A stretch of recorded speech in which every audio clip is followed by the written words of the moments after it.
kasih setiamu nyata bagiku, hikmat kebajikan tersedia bagiku. Sebab Allah sanggup lebarkan segalanya, dan anugerahnya sangat besar bagiku. Aku diberkati, aku dilimpahi, karena Allah sanggup untuk menyediakan. Aku diberkati, aku dilimpahi atas sempurna. Shalom semua. Selamat pagi saya ucapkan untuk jemaat Tuhan. Mari saya mengajak kita semua untuk bangkit berdiri.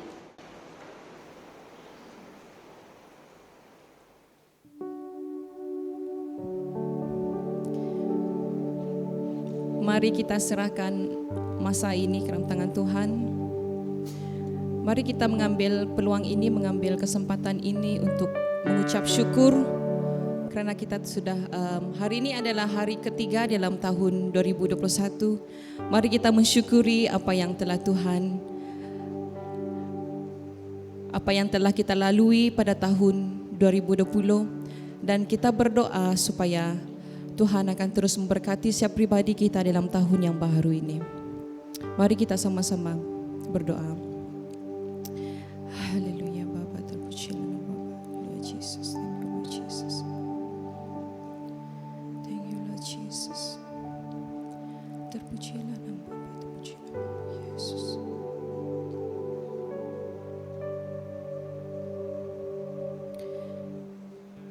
Thank you Lord Jesus.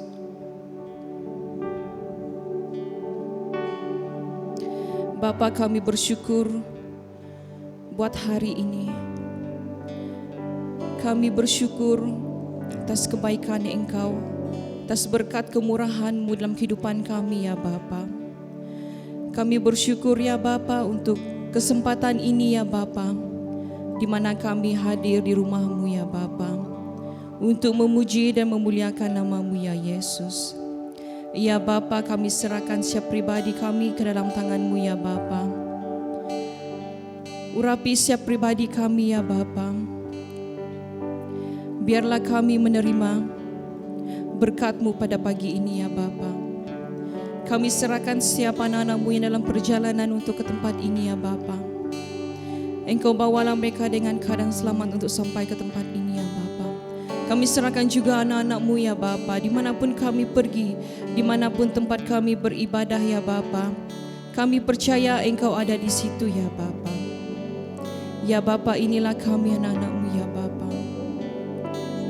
Terima kasih ya Bapa, terima kasih Yesus. Kami serahkan masa ini ya Bapa ke dalam tangan Engkau ya Bapa. Biar Engkau campur tangan dalam semuanya ya Bapa. Terima kasih ya Yesus. Kami undang Roh Kudus Engkau untuk hadir di tempat ini ya Bapa, untuk menjamah hati setiap kami ya Bapa. Terima kasih ya Yesus. Thank you Lord Jesus. Thank you Lord Jesus. Terima kasih ya Bapa, terima kasih Yesus. Terima kasih atas kemurahan-Mu ya Bapa, atas kebaikan Engkau dalam kehidupan kami ya Bapa. Terima kasih ya Yesus. Terima kasih Yesus.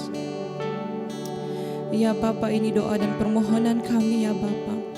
Kami panjatkan dalam nama Engkau ya Bapa. Dalam nama Tuhan Yesus kami telah berdoa dan mengucap syukur. Semua anak-anak Tuhan mengatakan amin.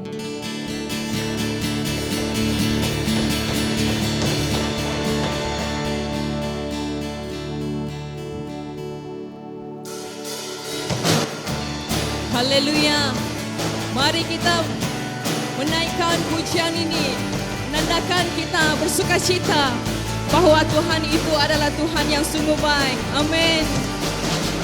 Datanglah ke bait-Nya dengan hati bersyukur, ke dalam pelataran-Nya dengan hati bersuka rasakan dan lihatlah betapa baiknya Tuhan bagi yang berlindung padanya. Akan bersorak-sorai, akan bersorak-sorai, bersyukurlah kepada Tuhan, sebab Dia baik, bahwasanya untuk selamanya kasih setianya. Bersyukurlah kepada Tuhan, sebab Dia baik, bahwasanya untuk selamanya kasih setianya. Mari katakan, datanglah kebaiknya, datanglah kebaiknya, dengan hati bersyukur ke dalam pelatarannya. Dengan hati bersuka rasakan dan lihatlah betapa baiknya Tuhan bagi yang berlindung padanya. Akan bersorak-sorai, akan bersorak-sorai, bersyukurlah kepada Tuhan, sebab Dia baik, bahwasanya untuk selamanya kasih setianya. Bersyukurlah kepada Tuhan, sebab Dia baik, bahwasanya untuk selamanya kasih setianya.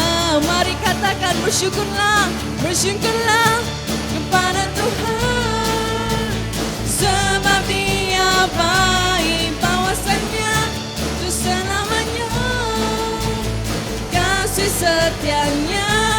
Bersyukurlah kepada Tuhan, sebab Dia baik, bahwasanya untuk selamanya, bahwasanya untuk selamanya, bahwasanya untuk selamanya kasih setianya.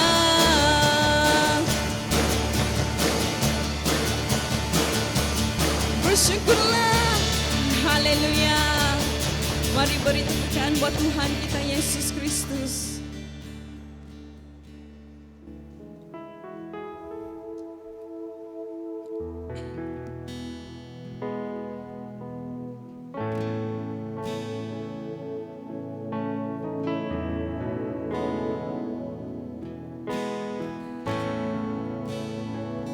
Mari kita sama-sama merenungkan kebaikan Tuhan dalam kehidupan kita. Di saat kita menyanyikan lagian ini,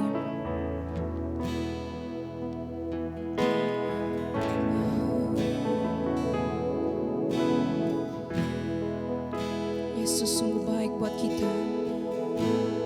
Dia tidak pernah meninggalkan kita walaupun sedetik apapun, ya Bapa. Terima kasih Yesus.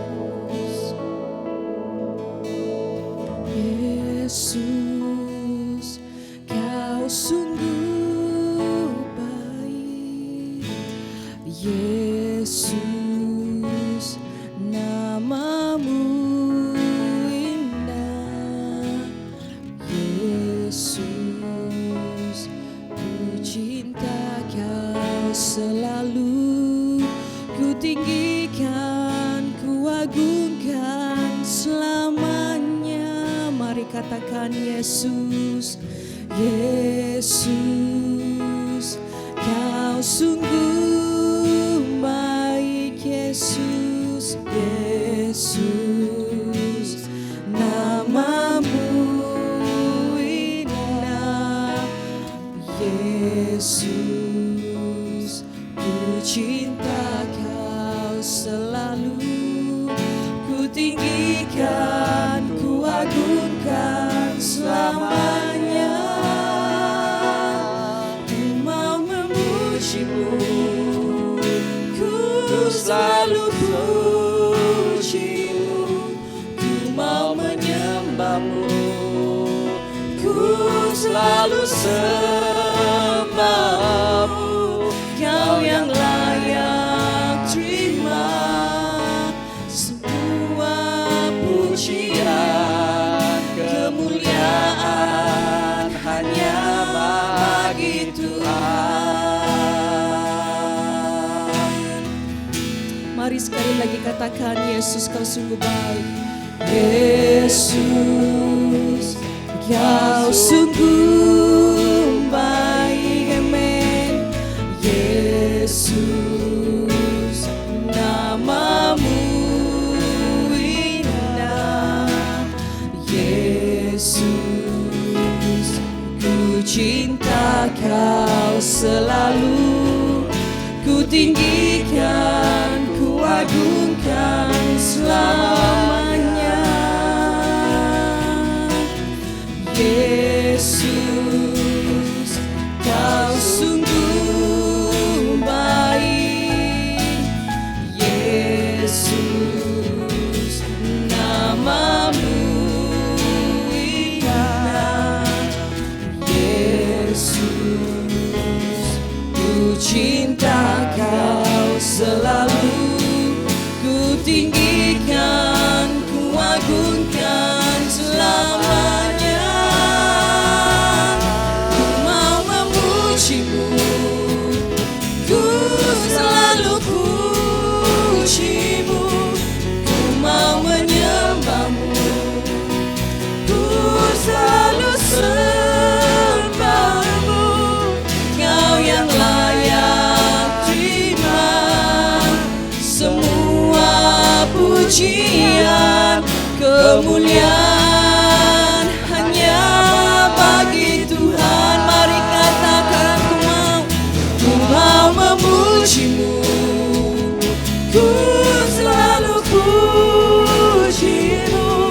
Ku mau menyembahmu, ku selalu sembahmu.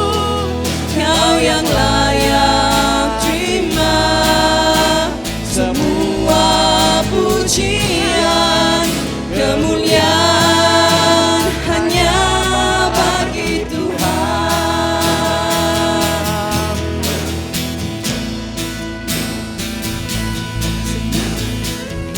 Haleluya Bapa, terima kasih ya Bapa, terima kasih Yesus.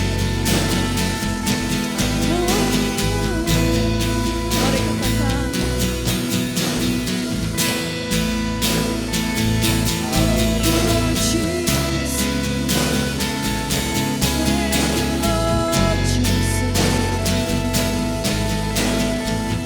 mari katakan, ku mau memujimu, ku mau memujimu, ku selalu pujimu.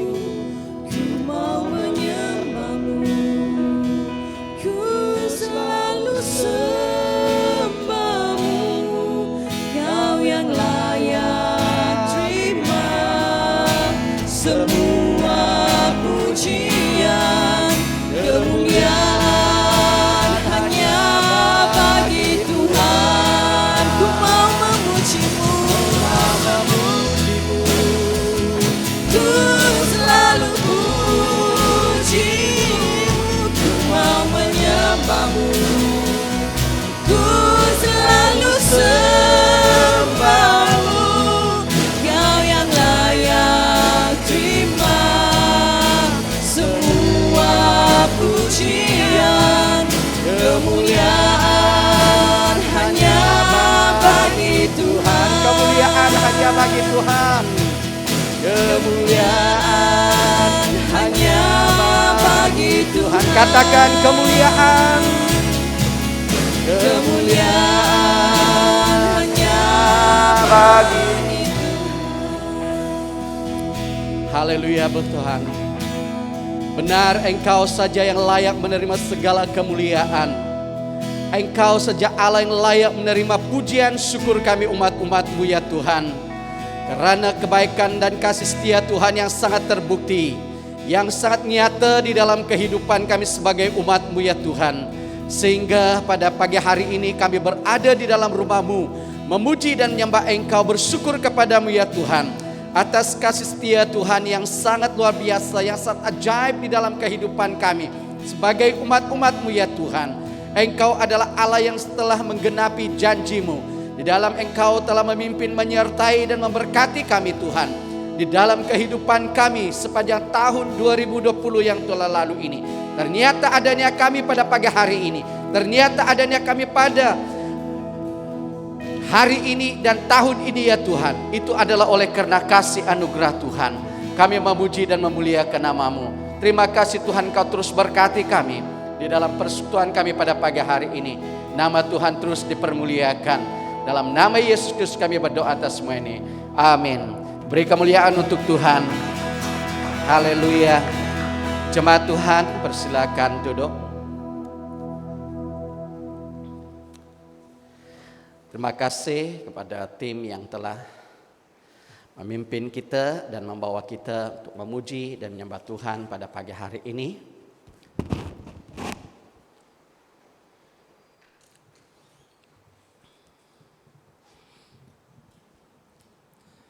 Salam di dalam kasih Kristus dan selamat bertemu dan selamat berbakti saya ucapkan kepada Bapak Ibu, Saudara-saudari yang Yesus Kristus kasihi. Di mana yang telah dimaklumkan kepada kita pada Ahad yang telah lalu ini, bahwa pada pagi hari ini kita akan mengadakan perjamuan suci. Maka itu jika ada di antara kita Bapak Ibu yang tak sempat membawa air atau roti dari rumah, jangan risau, kita telah menyediakan roti dan air untuk kita di gereja kita. Dengan itu saya persilakan, kalau kamu belum membawa air atau roti dari rumah, sila angkat tangan Anda dulu dan penyambut tetamu kita akan membagikan kepada kita ya. Angkat tangan Anda kalau ada yang belum terima. Adakah? Oke, baik. Kalau kita sudah mendapat bahagian kita atau sudah ada roti untuk kita pada pagi hari ini, Bapak Ibu, Saudara-saudari, di dalam kita memulakan tahun 2021 ini merupakan kesempatan yang sangat baik bagi kita untuk memperingatkan diri kita sekali lagi tentang makna atau arti kematian Tuhan Yesus di atas kayu salib lebih 2000 tahun yang telah lalu. Punya maksud yang sangat indah, punya arti yang luar biasa, yang memberikan kita semangat, kekuatan dan hidup di dalam Tuhan di masa yang akan datang ini. Maka itu saya akan membawa kita melihat atau membaca firman Tuhan yang telah saya ambil daripada Injil Markus, merupakan ayat menjadi dasar bicara kita pada pagi hari ini. Markus pasal yang ke-14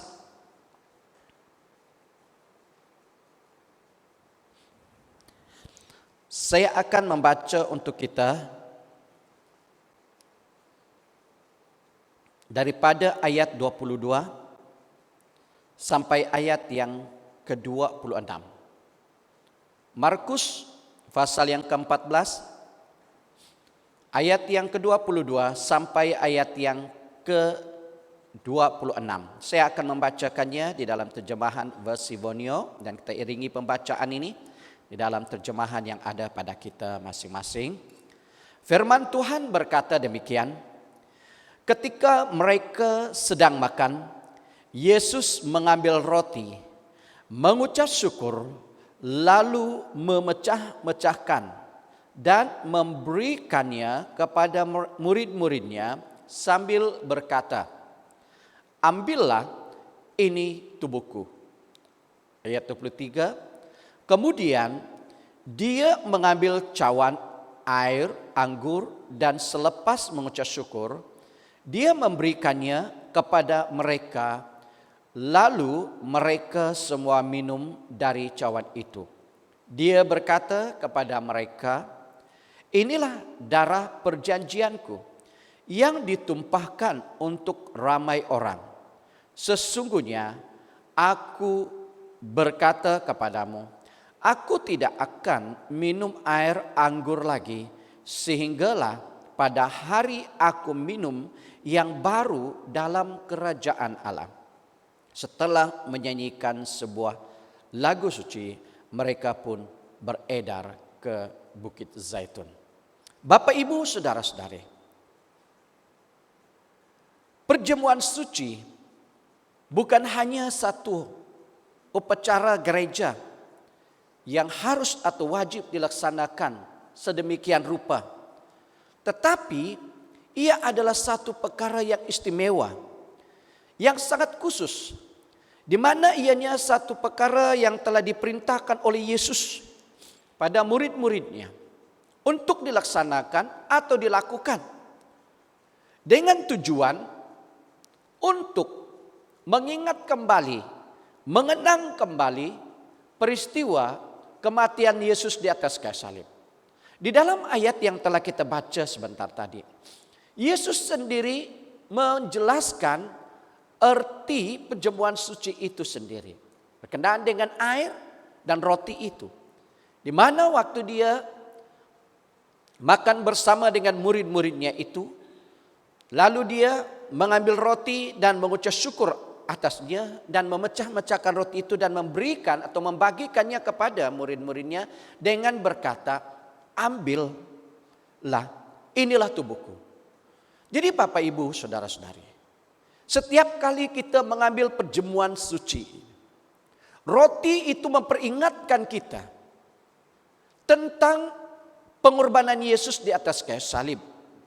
Tubuhnya yang telah dia serahkan bagaikan korban, persembahan, penghapusan dosa, korban perdamaian antara kita dengan Allah. Itu adalah tubuh Yesus. Dan roti itu berbicara tentang tubuh Yesus yang dikorbankannya di atas kayu salib. Di mana di dalam ayat yang telah kita baca juga, ayat yang ke-24, setelah mereka minum bersama, lalu Yesus berkata, inilah darah perjanjianku yang ditumpahkan untuk ramai orang. Bapak, Ibu, saudara-saudari, air itu memperingatkan saya dan Anda tentang darah Yesus yang keluar dari semua luka-luka di atas tubuhnya. Kepala seluruh tubuhnya yang dicambuk, kepalanya yang dimahkotakan dengan mahkota duri, lambungnya yang ditikam dengan tombak itu mengalir darahnya, tangan dan kakinya yang dipaku, darah Yesus mengalir dengan tujuan untuk menyucikan kita dari segala noda dan dosa kita. Maka itu Bapak, Ibu, saudara-saudari, setiap kali kita mengambil perjamuan suci, biarlah kita secara pribadi memperingatkan diri kita. Yesus mati di atas kayu salib itu oleh karena saya, menggantikan saya.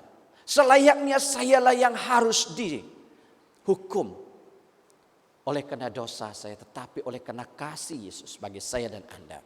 Dia rela menggantikan kita, mengambil tempat kita, mati di atas kayu salib. Itulah tubuhnya.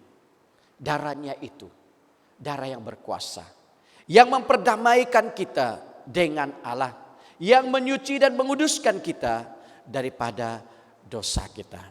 Maka itu Bapak, Ibu, saudara-saudari, inilah makna perjamuan suci yang merupakan satu peringatan bagi saya dan Anda. Perjamuan suci ini juga menyatakan persekutuan kita dengan orang-orang yang percaya. Di mana saya dan Anda saat mengambil perjamuan suci itu membuatkan satu pengakuan secara terbuka bahwa kematian Yesus itu adalah kematian untuk orang-orang yang berdosa. Darahnya sanggup menyucikan dosa, kesatuan kita. Dan di dalam kita mengambil perjamuan Tuhan ini menunjukkan bahwa kita mengambil satu penyataan atau kenyataan pengakuan bahwa kita akan bersatu untuk memberitakan Injil keselamatan ini, tentang kematian Tuhan Yesus ini. Dan itulah dikatakan oleh firman Tuhan. Dan yang terakhir, saat kita mengambil perjamuan Tuhan ini, satu penyataan iman kita tentang penyataan Yesus di dalam ayat yang telah kita baca tadi. Ayat yang ke-25. Sesungguhnya aku berkata kepadamu, aku tidak akan minum air anggur lagi hinggalah pada hari aku minum yang baru dalam kerajaan Allah. Yesus berbicara tentang kedatangannya yang kedua kali. So maka itu Bapak Ibu, saat kita mengambil bahagian dalam perjamuan suci ini, biarlah kita katakan, Yesus pasti datang untuk kedua kalinya. Inilah makna perjamuan Tuhan bagi saya dan Anda.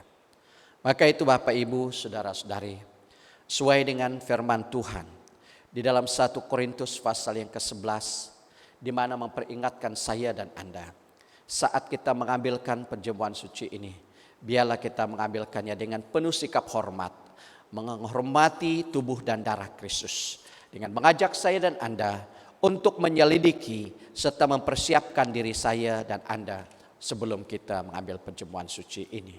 Karena ia berbicara tentang tubuh Kristus, ia berbicara tentang darah Yesus. Maka itu Bapak Ibu, dalam kesempatan ini, sebelumnya kita mengambil roti dan air ini, mari kita tunduk kepala dan diam sejenak.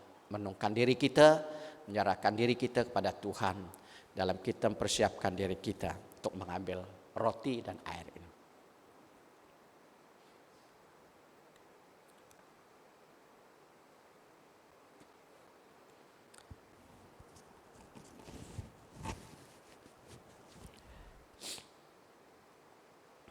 Haleluya.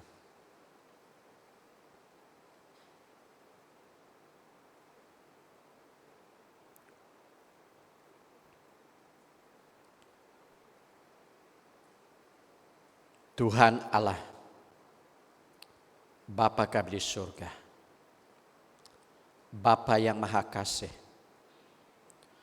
ternyata kasih-Mu bagi seisi dunia ini, sehingga Engkau telah mengaruniakan anak tunggal-Mu Yesus Kristus datang ke dalam dunia ini, menjelma menjadi manusia dan hidup bersama dengan manusia, sehingga akhir hidupnya menyatakan rencana Allah yang sangat mulia, di mana ia telah mati di atas kayu salib menggantikan umat-umat manusia. Darahnya tercurah sanggup menyucikan kami dari segala noda dan dosa kami. Terima kasih Tuhan Yesus atas kesediaan-Mu, kerelaanmu mengambil tempat kami. Seharusnya kamilah yang harus dibinasa, dihukum, oleh karena kami adalah manusia yang berdosa. Tapi Engkau telah mengambil tempat kami. Maka itu Bapa Surgawi, hari ini kami mempersiapkan diri kami untuk mengambil bahagian di dalam perjamuan suci yang berbicara tentang makna kematian Yesus di atas kayu salib. Engkau Allah yang maha suci, Allah yang mengenal setiap pribadi kami. Kami merendahkan diri kami di kaki salib-Mu. Mohon ampun dan maaf di atas kelemahan, kesilapan, dan perbuatan dosa kami. Tuhan, ampunilah kami dan layaklah kami untuk bersama-sama mengingat kembali kematian Yesus di atas kayu salib. Terima kasih Tuhan, di dalam kami mengambil bahagian dalam perjamuan Tuhan, saat kami mengambil roti dan air ini, biarlah Engkau Allah Roh Kudus yang berbicara langsung, melayani setiap hati, jiwa, dan roh kami untuk mengerti dan memahami pengorbanan Yesus di atas kayu salib. Terima kasih Tuhan. Inilah doa kami. Dalam nama Yesus Kristus kami berdoa atas semua ini. Amin.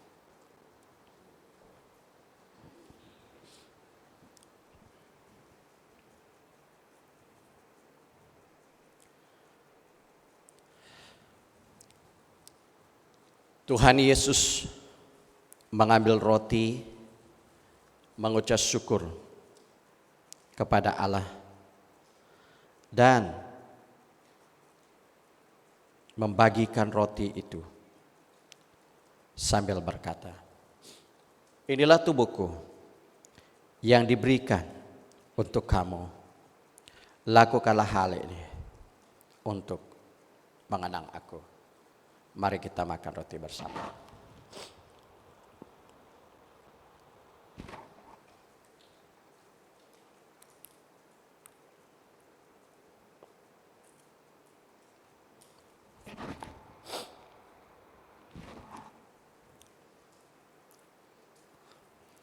Begitu juga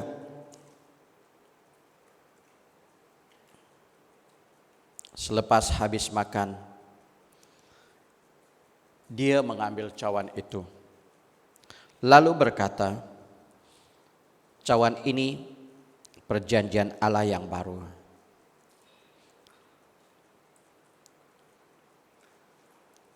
yang disahkan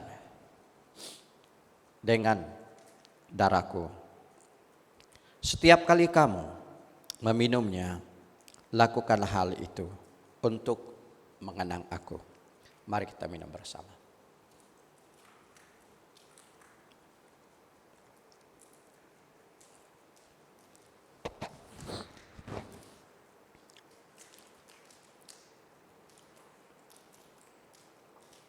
Mari kita berdoa.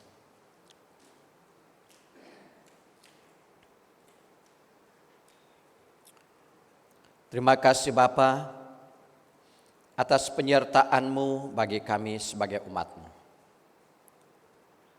Pada pagi hari ini, kami bersama-sama duduk mengelilingi meja-Mu dengan mengambil bahagian di dalam perjamuan suci. Terima kasih kami telah mengambil roti dan air yang berbicara tentang tubuh Kristus, tentang darah Yesus.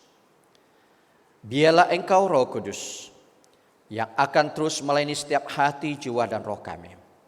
Di dalam kami terus melangkah, di dalam kehidupan kami di hari, minggu, bulan, sepanjang tahun ini, kami tetap mengerti, mengenal kasih Tuhan, di mana Engkau rela mati di atas kayu salib bagi kami. Dengan mengambil bahagian bersama untuk memberitakan kematian Tuhan Yesus sampai Engkau datang. Berkatilah umat-umat-Mu yang telah mengambil bahagian. Nama Tuhan terus dipermuliakan. Amin. Sekian cara kita.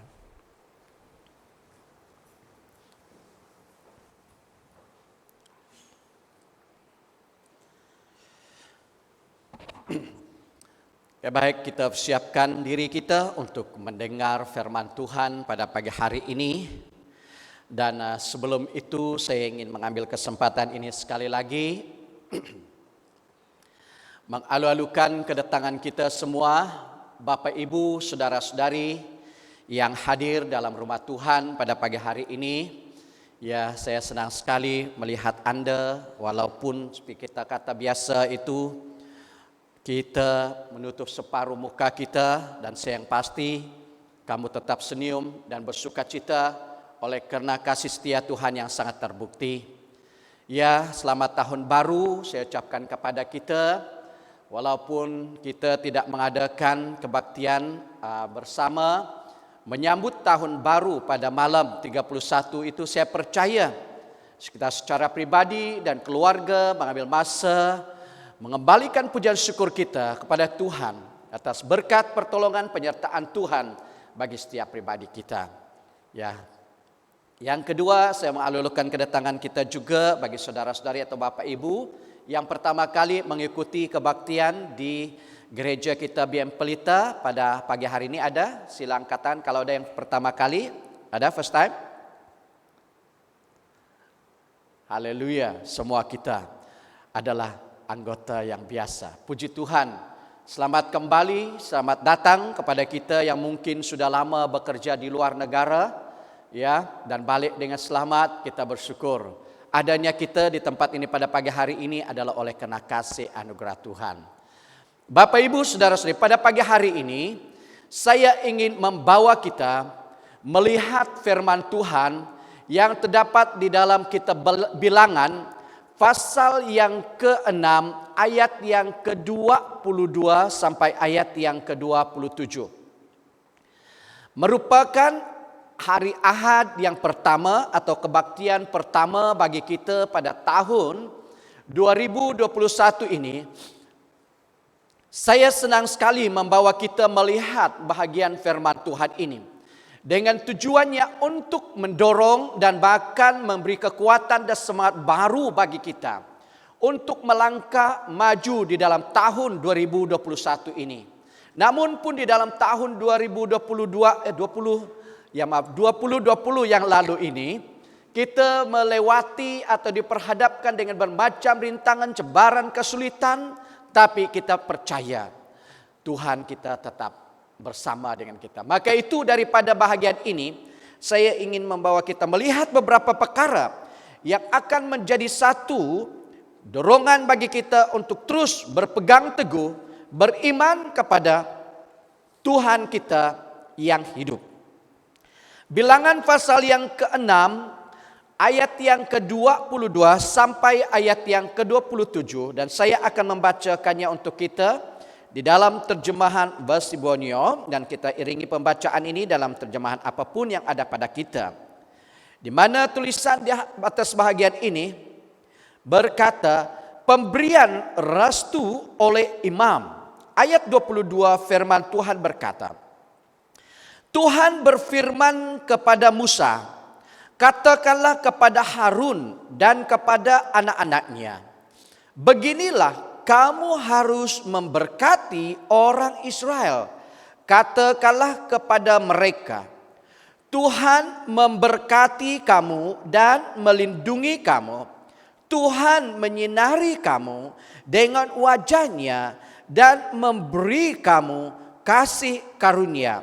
Tuhan menghadapkan wajahnya kepada kamu dan memberi kamu kedamaian.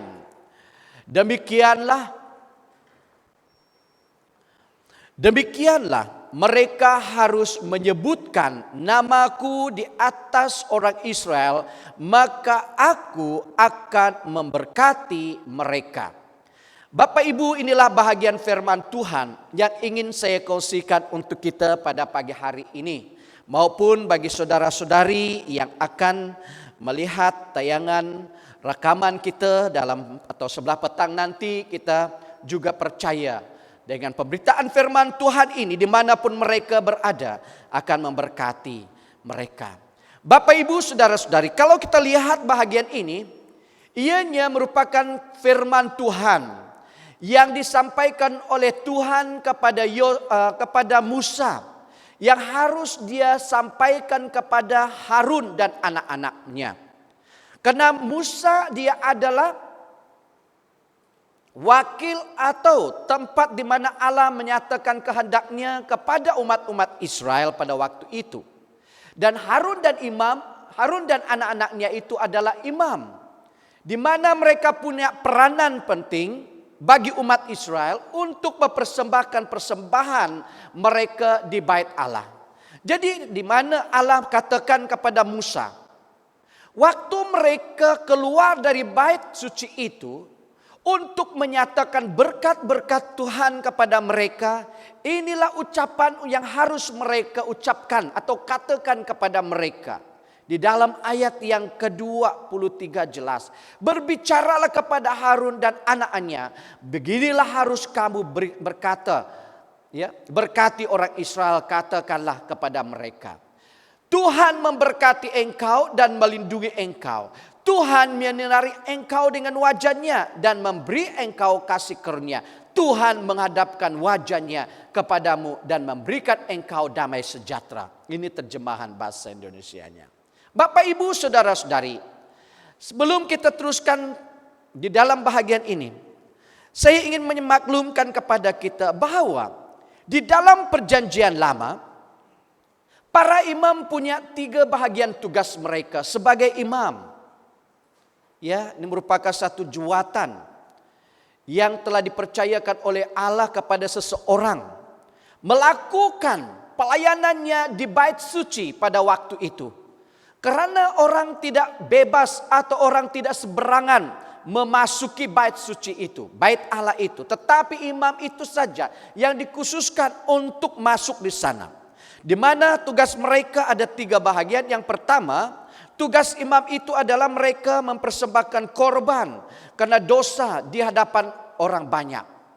Waktu mereka melihat atau orang Israel punya pelanggaran dosa, mereka akan membawakan kurban persembahan mereka dan diserahkan kepada para imam itu, dan para imam itulah yang akan mempersembahkan persembahan itu bagi pihak mereka, korban oleh karena dosa. Dan tugas imam itu juga mereka memasuki tempat kudus serta mendoakan orang banyak. Karena bait Allah itu dibagikan dalam 3 bahagian, ada ruang Maha Kudus, dan tempat di ruang di mana mereka mengadakan persembahan itu. Dan imam itu saja yang masuk ke dalam ruang kudus itu, mempersembahkan doa mereka untuk orang-orang banyak itu. Dan tugasnya yang ketiga juga adalah saat dia keluar dari bait suci itu, menghadap Tuhan, dia keluar di tempat itu serta memberkati orang banyak itu. Jadi imam-imam di dalam perjanjian lama ini, Bapak Ibu Saudara-saudari, mereka punya peranan penting. Itu perkara yang mereka harus ketahui. Waktu mereka keluar dari bait suci itu, mereka mengucapkan atau menyatakan berkat Tuhan itu. Dan satu perkara yang terjadi bagi seorang imam khusus itu, imam besar, hanya dia masuk ke satu tempat khusus itu, tempat Maha Kudus itu adalah sekali saja 1 tahun. Dia adalah imam besar daripada kalangan para imam itu. Dia saja yang akan atau yang boleh masuk ke tempat itu. Dengan satu persiapan yang sungguh benar dan kudus di hadapan Allah. Saat dia memasuki tempat Maha Kudus itu adalah kesempatan, dikatakan waktu di mana mereka harus mengadakan perdamaian antara umat Israel dengan Allah. Jadi para imam itu datang mengangkatkan doa mereka, mohon pengampunan daripada Allah bagi umat Israel. Dan saat mereka atau saat dia keluar dari tempat Maha Kudus itu, dan itulah ungkapan katanya yang tercatat di dalam bahagian yang telah kita baca tadi. Dia akan berdiri di hadapan umat Israel lalu mengucapkan kata berkat ini kepada mereka. Jadi Bapak Ibu Saudara-saudari, inilah hal yang kita perlu ketahui. Peranan seorang imam itu, dan kalau kita lihat memang di dalam kitab Bilangan ini, ianya satu kitab di mana mencatatkan jumlah atau perkiraan atau banci umat Israel, baik waktu mereka keluar dan baik waktu mereka berada di tempat di mana mereka bersiap sedia untuk menduduki tanah Kanaan. Oleh sebab itu Bapak Ibu Saudara-saudari, Allah berkehendaki memberkati umatnya melalui perantaraan imam. Terlihat di sini bahwa berkat mengalir dari kasih karunia-Nya, karena dia ingin atau hatinya rindu memberkati umat-umatnya. Sekalipun umat-umat Tuhan itu atau orang Israel itu seringkali mereka melanggar perintah Tuhan, tetapi oleh karena kasihnya kepada mereka, kesetiaannya kepada mereka, dia tetap memberkati mereka saat mereka datang kepada dia. Dengan merendahkan diri mereka, dengan mengakui segala kelemahan dan dosa mereka. Dan maka Allah mencurahkan berkat bagi mereka. Jadi daripada bahagian firman Tuhan ini Bapak Ibu Saudara-saudari, saya ingin membawa kita melihatnya dengan satu tema, yaitu berkat. Kalau berbicara tentang berkat ini, semua kita fahami dan ketahui artinya. Sesuatu yang kita terima daripada Allah yang Maha Esa, bukan oleh karena usaha kita atau bukan oleh karena kebaikan kita, tetapi sesuatu yang terjadi mungkin di luar pengertian kita, di luar rencana kita, di luar kehendak kita, lalu kita katakan, oh ini adalah berkat. Sesuatu yang menyenangkan hati kita, sesuatu yang mengherankan kita. Maka itu Bapak Ibu Saudara-saudari, di dalam kita melangkah terus di dalam tahun 2021 ini, ketahuilah firman Allah ini menjadi satu firman yang akan memberkati kita semua. Bahwa di dalam kita memasuki tahun ini atau melangkah terus dalam tahun 2021 ini, ketahuilah Tuhan telah memberikan berkat itu kepada kita semua. Di mana di dalam kalimat yang telah kita baca dalam ayat yang ke-24, 25, 26 ini, di mana ia berkata Tuhan memberkati kamu. Dia tidak menggunakan semoga atau kiranya, tetapi dia katakan Tuhan memberkati kamu. Berarti berkat Tuhan itu tersedia bagi saya dan Anda pada setiap masa. Jadi Bapak Ibu Saudara-saudari, berbicara tentang berkat itu sebagai orang yang percaya, mari kita memahaminya. Karena seringkali kalau kita berbicara tentang berkat secara spontan atau tumiti pikiran kita memikirkan atau memahaminya, oh iya berbicara tentang hal yang materi. Uangkah, harta bendakah, dan sebagainya. Tetapi di dalam ayat yang telah kita baca pada pagi hari ini, ia sesuatu yang begitu luar biasa. Saat berkat Tuhan itu ada di atas kita bersama dengan kita, maka yang lain itu, berkat materi itu pasti ada. Maka itu ini perlu kita fahami. Apakah yang dimaksudkan oleh Allah tentang berkat yang dikatakan di sini. Jadi Bapak Ibu Saudara-saudari, biarlah kita terus mengetahui. Berbicara tentang berkat itu sesuatu yang Tuhan telah berikan kepada kita. Ia adalah sesuatu yang begitu spesifik pengertiannya di dalam Perjanjian Lama. Ia berbicara dengan menganugerahkan keturunan, kekayaan, tanah, kesehatan, dan hadiratnya sendiri di tengah-tengah umatnya. Itu yang dimaksudkan berkat di dalam Perjanjian Lama. Mereka yang berada di dalam pemeliharaan alam, mereka akan dilindungi. Jadi berkat Tuhan, dia memberikan gambaran tentang suasana penuh perlindungan Tuhan. Kasih Allah, kasih karunia-Nya, damai sejahteranya. Dan juga berkat itu, ia merupakan penyataan kasih Allah yang makin lama makin dalam bagi orang yang percaya. Jadi Bapak Ibu, apakah berkat yang dimaksudkannya di dalam kitab Bilangan ini?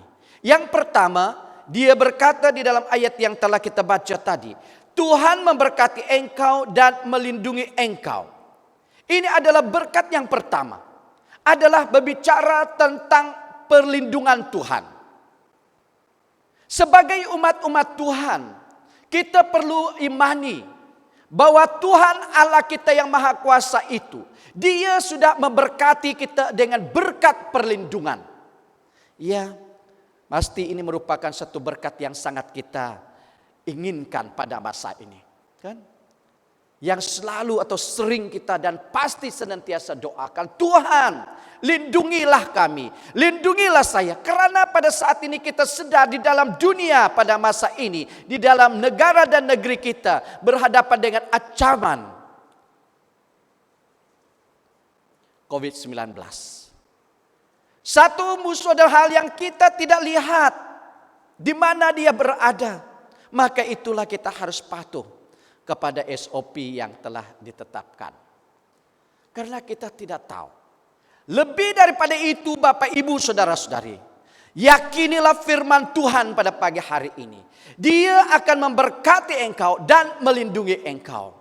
Di mana arti katanya daripada bahasa asalnya itu dah samar. Yang artinya bukan hanya sekedar kita dilindungi, tetapi ia juga mencangkup kita dijaga. Kita diperhatikan, kita dipelihara, dipedulikan, bahkan kita juga dirawat. Ini adalah arti sebenarnya kalimat melindungi. Di dalam Allah melindungi saya dan Anda pada setiap masa, dan ini adalah perkara yang akan Dia lakukan. Dia tetap menjaga kita. Dia tetap memperhatikan kita di dalam keadaan apapun keperluan kita. Situasi kita, Allah tetap bersama dengan kita. Dia tetap memelihara kita. Apapun keperluan kita, apapun beban kita, apapun kerinduan kita, Dia tetap memberkati kita. Maka itulah saya katakan tadi, berbicara tentang berkat, ianya bukan hanya kita terus melihat apa yang uangnya, kekayaannya, dan sebagainya. Karena itu adalah ukuran dunia kalau bicara tentang berkat. Firman Tuhan, berkat yang pertama yang telah dikatakan bagi orang-orang yang percaya kepada Dia, hadirnya Tuhan bersama dengan kita, Dia tetap melindungi kita. Maka itulah hal yang sangat penting bagi kita. Tuhan akan melindungi kita. Bapak Ibu, di dalam berkat ini tergambar pemeliharaan Allah di atas umatnya secara penuh.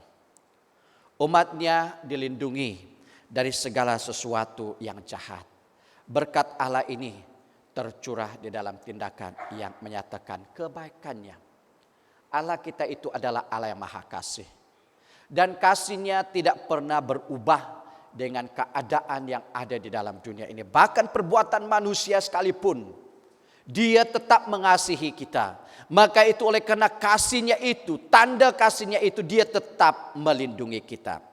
Bapak, Ibu, saudara-saudari, pada tahun 2021 ini, ketahuilah Tuhan itu adalah Tuhan yang melindungi kita.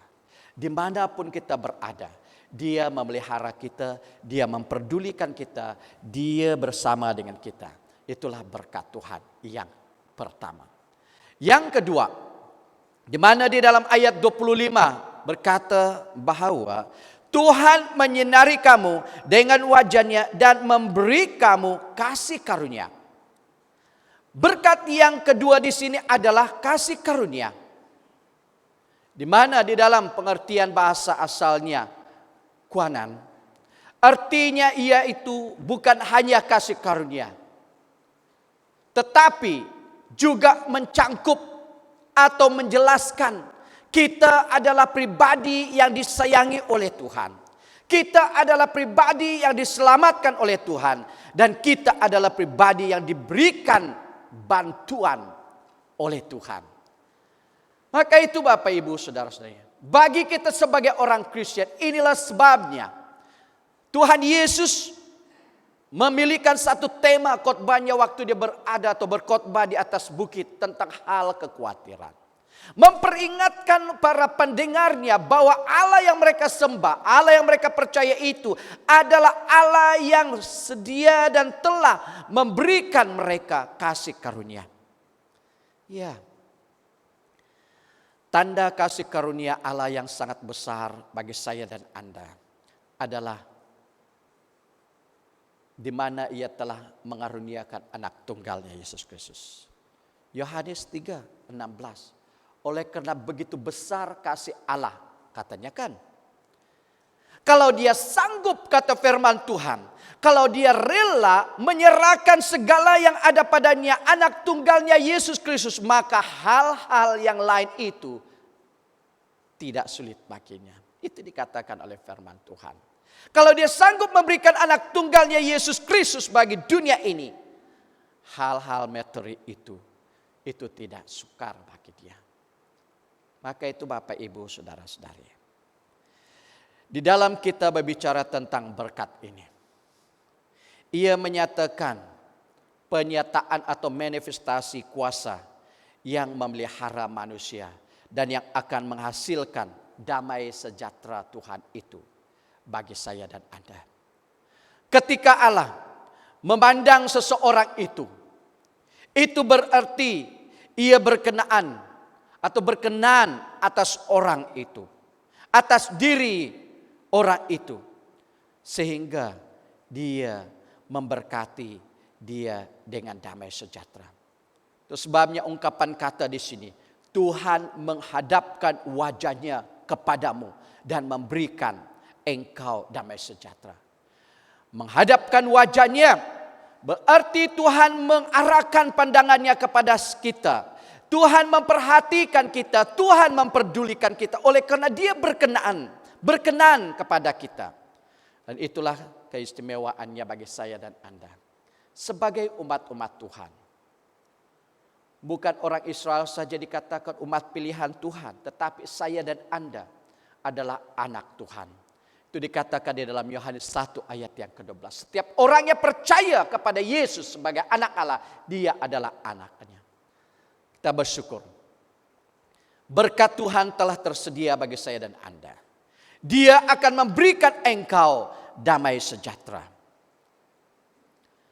Dia adalah Tuhan yang memberikan kita kasih karunia-Nya. Itu adalah berkat yang kedua. Dan yang ketiga, di sini di dalam ayat yang ke-26 itu, dia berkata demikian. Tuhan menghadapkan wajah-Nya kepada kamu dan memberikan kamu kedamaian.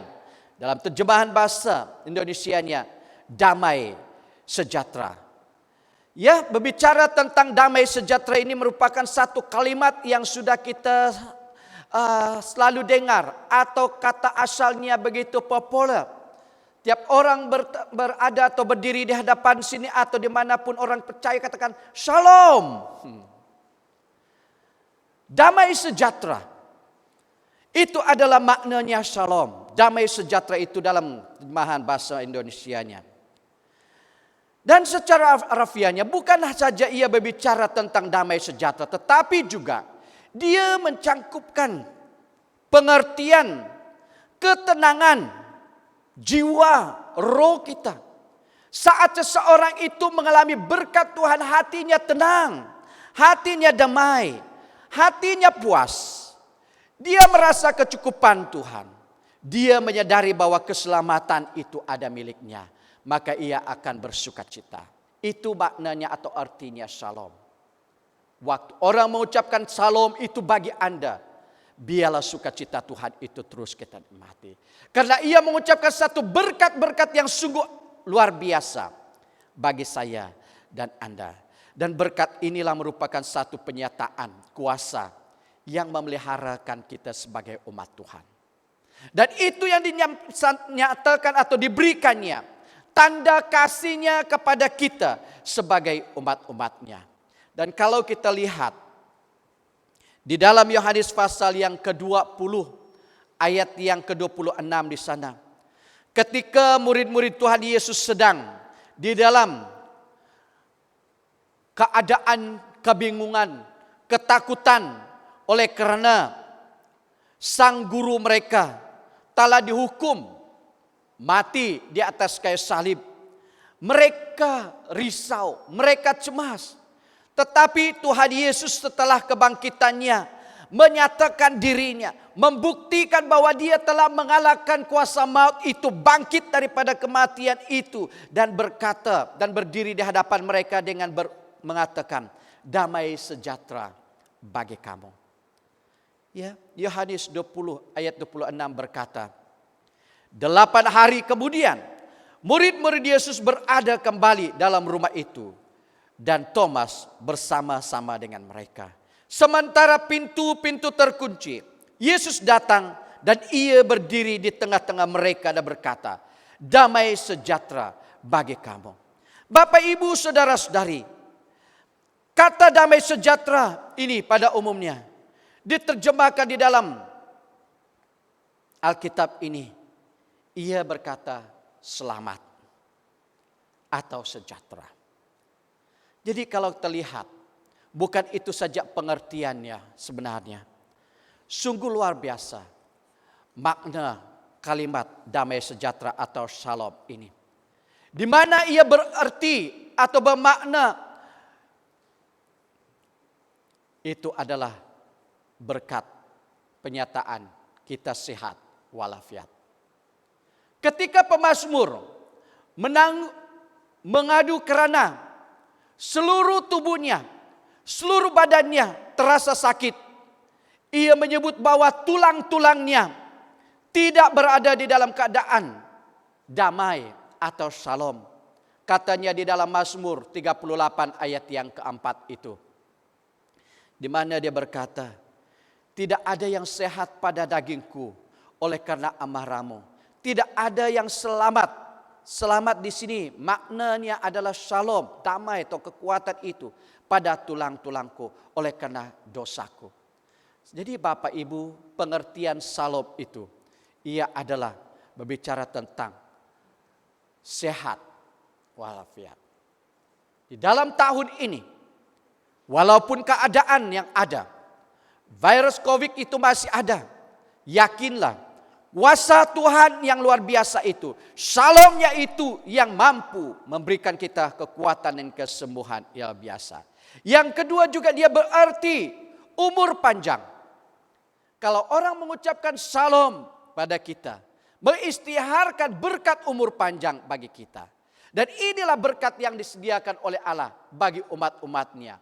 Waktu ia menghadapkan wajahnya kepada mereka, dia memberikan mereka damai sejahtera.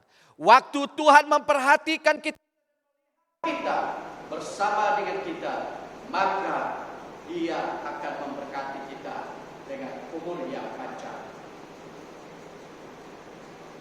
Bapak, Ibu, saudara-saudari, kita akan terus diberkati oleh Tuhan dengan umur yang panjang. Itulah pengertiannya Shalom itu. Dan yang seterusnya, pengertian damai sejahtera itu juga sebenarnya adalah kita terhindar dari ancaman bahaya. Ketika Gideon disiapkan untuk memimpin umat Israel pulang ke negeri mereka, Tuhan berjanji di dalam kitab Hakim-Hakim pasal yang ke-6 ayat 23. Selamatlah engkau, jangan takut, engkau tidak akan mati. Damai sejahtera Allah itu adalah berbicara tentang pemeliharaan Tuhan bagi saya dan Anda. Sekalipun kita diperhadapkan dengan ancaman, Tuhan tetap bersama dengan kita. Pengertian yang seterusnya juga adalah, ianya adalah hidup rukun dengan orang lain. Bermakna orang-orang yang diberkati oleh Tuhan dengan berkat damai sejahtera, dia tetap hidup di dalam kesatuan. Sama ada bersatu di dalam keluarga, bersatu di dalam kelompoknya, bersatu di dalam gerejanya, bersatu dengan bangsanya, bersatu di dalam negara. Karena sesalom Tuhan ini, berkat damai sejahtera ini merupakan satu tali pengikat yang akan mempersatukan masyarakat atau umat-umat Tuhan. Maka itu Bapak, Ibu, saudara-saudari, waktu seseorang itu diberkati oleh Tuhan dengan damai sejahtera ini, ia memiliki satu sukacita yang besar. Dia tidak akan menyimpankan dendam, dia tidak akan menyimpankan kemarahan, benci, dengki, tetapi dia tetap membawakan shalom Tuhan ini, damai sejahtera Tuhan ini. Dia tetap hidup di dalam damai dengan orang lain. Dan itulah tandanya orang yang sudah memiliki Raja damai itu, yaitu Yesus Kristus. Bapak, Ibu, saudara-saudari, di dalam kita terus melangkah di dalam tahun 2021 ini, kita melihat betapa indahnya berkat-berkat yang Tuhan telah sediakan bagi saya dan Anda. Berkat itu adalah satu berkat yang sudah diberikan, disediakan oleh Tuhan bagi seluruh umatnya. Hanya menantikan tindakan atau respon kita secara pribadi. Ya, berkat penyertaan Tuhan, berkat perlindungan Tuhan, berkat damai sejahtera Tuhan akan bersama dengan umat-umatnya. Bapak, Ibu, saudara-saudari, di dalam kita mengerti tentang berkat Tuhan ini, kita perlu tahu siapakah sumber berkat ini. Contohnya, berkat damai sejahtera atau shalom itu, siapakah sumbernya? Pasti sumbernya adalah Yesus Kristus. Pasti sumbernya adalah Tuhan Allah semesta alam. Dia adalah sumber shalom itu. Dia adalah sumber damai sejahtera itu. Dialah yang mempunyai damai itu. Dan kita hanya akan disanggupkan untuk menghadirkan damai sejahtera itu, shalom itu di tengah-tengah masyarakat. Kita senantiasa atau harus bergantung, berpegang, berserah kepada Tuhan pada setiap masa. Maka berkat damai sejahtera itu dapat dinikmati, dirasai dan dilihat oleh orang lain yang ada di sekitar kita. Maka itu Bapak, Ibu, saudara-saudari, waktu Gideon melihat kesetiaan Tuhan menyertai dia, maka dia membangunkan mezbah bagi Tuhan, sehingga dia mengatakan, menyebutkan nama Tuhan itu di dekat mezbahnya itu, Yehova Shalom, Allah sumber damai sejahtera. Maka itu bagi saya dan Anda, untuk menemukan dan mendapatkan damai sejahtera itu, kita harus datang kepada Tuhan. Kita harus menyerahkan hidup kita kepada Tuhan. Kita harus hidup bersama dengan Tuhan. Dan inilah hal yang ingin saya serukan bagi kita semua jemaat Tuhan. Di dalam kita melangkah terus di dalam tahun 2021 ini, biarlah kita mengambil kesempatan untuk dekat dengan Tuhan. Di dalam kita berdoa, di dalam kita membaca firman Tuhan, di dalam kita menghadirkan kebaktian dan persekutuan dan sebagainya. Ya Bapak Ibu, kadangkala kita teragak-agak. Ya, kita masih ingat-ingat pikir-pikir SOP kan? Kita perlu hormati semua itu. Tapi biarlah kita melakukan kegiatan kita dengan mematuhi semuanya, untuk kemuliaan bagi nama Tuhan. Maka itu Bapak Ibu saudara-saudari, inilah satu peringatan bagi saya dan Anda, bahwa sumber berkat itu adalah Tuhan Yesus sendiri. Berkat penyertaan, berkat pelindungan dan berkat damai sejahtera itu adalah Tuhan itu sendiri. Dunia tidak akan memberikannya kepada kita.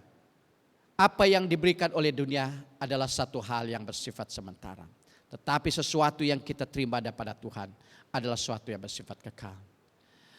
Kalau kita lihat berkat damai sejahtera itu merupakan satu berkat tindakan terakhir Yesus sebelum dia terangkat ke surga. Di dalam Lukas pasal yang ke-24 ayat 50 dan 51 berkata, lalu Yesus membawakan mereka keluar ke kota sampai dekat Betania. Di situ ia mengangkat tangannya dan memberkati mereka. Dan ketika ia sedang memberkati mereka, ia berpisah dari mereka dan terangkat ke surga. Bapak Ibu, ini adalah berkat Tuhan. Merupakan satu tindakan Tuhan Yesus yang terakhir sebelum dia terangkat ke surga. Dia memberkati murid-muridnya. Dia memberkati pengikut-pengikutnya. Dan pada pagi hari ini Bapak Ibu, terimalah berkat Tuhan ini bagi diri kita.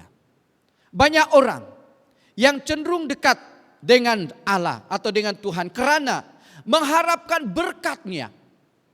Ini tidak sepenuhnya salah Bapak Ibu. Tetapi kita harus sadar bahwa Allah itu sumber berkat. Jangan hanya kita mengharapkan berkat lalu menomorsatukannya. Ya. Tetapi biarlah kita mengutamakan Tuhan. Waktu kita menempatkan Tuhan itu atau Allah itu nomor satu dalam hidup kita, maka berkat-berkat itu pasti bersama dengan kita. Maka itulah saya katakan, utamakan Tuhan di dalam hidupmu. Tempatkan Dia di tempat utama di dalam kehidupanmu. Kiranya kerinduan kita yang terutama adalah hidup dekat dengan Allah dan menikmati berkat yang lahir dari kedekatan atau keintiman kita dengan Tuhan.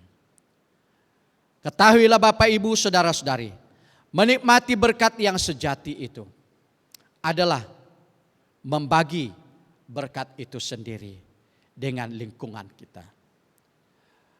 Berupa pelayanan kasih terhadap sesama kita. Kalimat yang sangat-sangat senang kita perhatikan. Di dalam kita menyambutkan hari Krismas, kita diperingatkan dengan satu ayat yang mengatakan, Krismas itu ia berbicara bukan menerima tetapi membagi. Christmas itu memperingatkan kita Allah sebagai pemberi, kita sebagai penerima. Sebagai umat Tuhan, waktu kita menerima berkat itu daripada Tuhan, kita dipertanggungjawabkan untuk memberikannya kepada orang lain. Dan inilah tindakan dan respon kita sebagai umat-umat Tuhan yang telah diberkati oleh Tuhan. Bapak, Ibu, saudara-saudari, berbicara tentang berkat itu merupakan satu tindakan Allah. Sejak penciptaan manusia yang pertama, Allah sudah menyediakan diri sebagai Allah yang memberkati umatnya. Itu tercatat di dalam Kejadian 1 ayat 27 dan 28. Saat Allah memanggil Abraham, Allah menjanjikan berkat kepada Abraham serta kepada seluruh kaum di muka bumi. Dan ini tercatat di dalam Kejadian 12 ayat 2 sampai 3. Bapak, Ibu, saudara-saudari, berkat bagi seluruh kaum di muka bumi ini direalisasikan dengan diberikannya Yesus Kristus untuk mati, menebuskan kita, membebaskan kita daripada hukuman dosa. Inilah berkat yang terbesar yang kita sudah terima daripada Allah Bapa kita di surga. Jadi berkat keselamatan tersebut diberikan semata-mata karena anugerahnya dan kemurahan Allah, bukan karena kita layak menerimanya, bukan karena perbuatan baik kita mempengaruhi hati Allah sehingga Dia memberikan anak tunggalnya Yesus Kristus. Tidak. Semuanya adalah oleh karena kasih-Nya. Dia memberikannya cuma-cuma. Jadi Bapak, Ibu, saudara-saudari, ketahuilah berkat paling berharga di dunia ini bukanlah berkat materi, bukan berkat harta benda, melainkan berkat keselamatan yang sudah kita terima daripada Allah Bapa kita di dalam Yesus Kristus.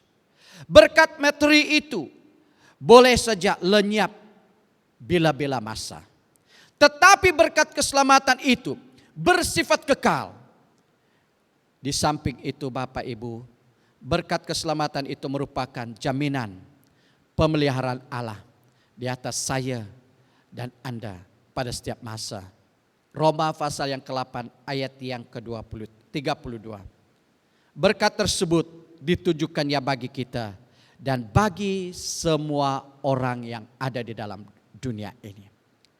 Bapak, Ibu, saudara-saudari, sebagaimana berkat Allah kepada Abraham dimaksudkan agar Abraham boleh menjadi berkat bagi orang lain, kita juga sudah tentu menerima berkat keselamatan, wajib membagikan berkat tersebut kepada orang lain. Kita diberkati supaya kita menjadi berkat bagi orang lain. Mari kita berdoa.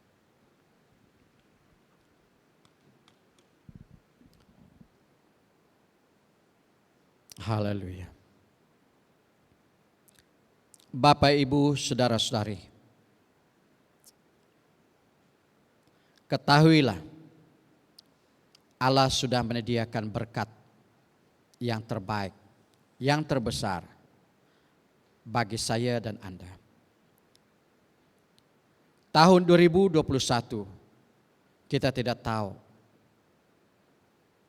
namun kita sangat bersyukur. Firman Tuhan menjadi kekuatan, menjadi bekalan bagi kita untuk melangkah dengan penuh keyakinan, penuh keberanian. Apapun kata orang tentang tahun 2021 ini, tetapi pada pagi hari ini, sebagai umat-umat yang percaya kepada Tuhan, lihat berkat Tuhan telah tersedia untuk saya dan Anda. Berkat perlindungan Tuhan ada bersama dengan kita. Berkat kasih karunia Allah ada bersama dengan kita. Berkat damai sejahtera Allah sudah kita miliki. Maka itu tuh Bapak Ibu, berkat ini sudah kita miliki dan pegang dan imanilah dimanapun kita berada. Haleluya.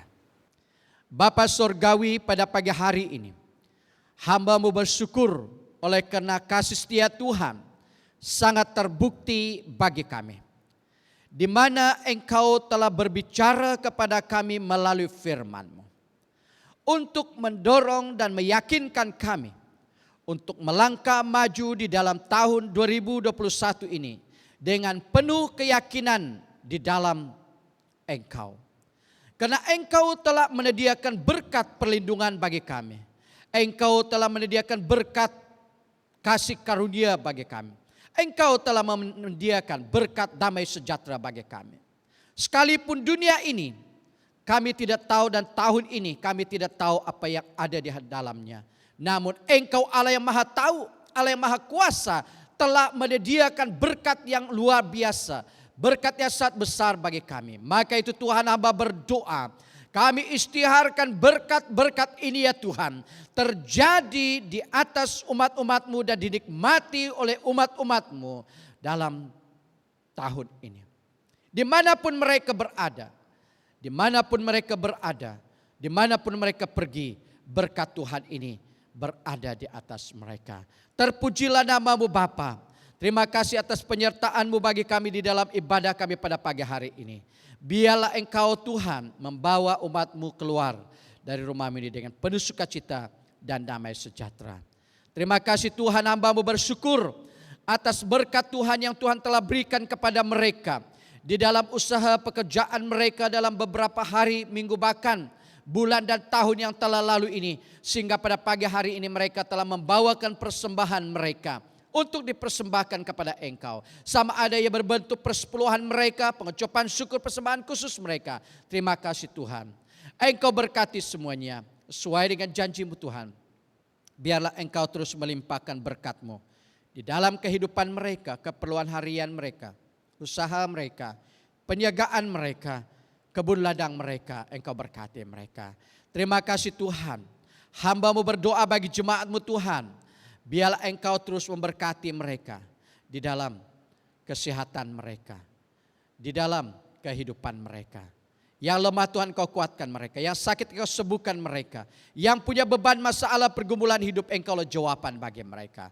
Terpujilah nama-Mu Bapa. Haleluya Tuhan. Inilah doa hamba-Mu. Dalam nama Tuhan Yesus Kristus kami berdoa atas semua ini.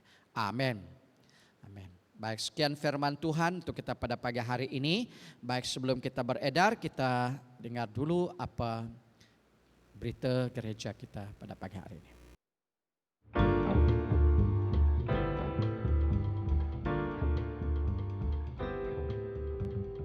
Pejabat gereja dibuka setiap minggu pada hari Selasa hingga Jumaat pada 9 pagi hingga 4 petang. Pejabat gereja boleh dihubungi melalui nombor ini. Kelompok sel tetap berlangsung. Sila berhubung dengan ketua kelompok anda untuk maklumat lanjut.